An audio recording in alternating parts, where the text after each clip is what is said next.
Magmerienda ka muna, iho. Ay, thank you po, Aling Rosing. Sarap naman po na ito.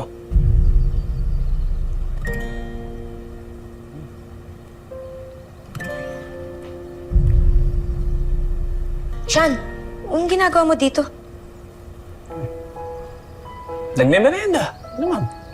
Ma? Kala ko stalker ka na rin eh.